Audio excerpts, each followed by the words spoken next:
काय तिच्या ठाई, सत्य डोळ्याने पाही दंड दुष्टांना देई, अनेक रूपे तिही घेई भक्तांच्या पायी,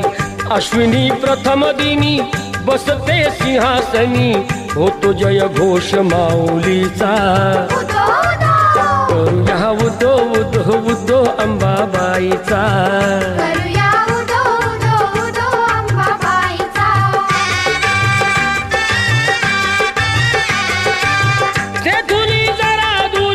स्वामीजी गगनगिरी, अंश तो परमेश्वरी, भक्ती दत्ताची खरी, गुहेत स्थान जरी, बाजूला खोल दरी, रूपते त्यांचे जणू शिवशंकरा परी, भेटूया त्यांना चला पाहू ईश्वरी लीला,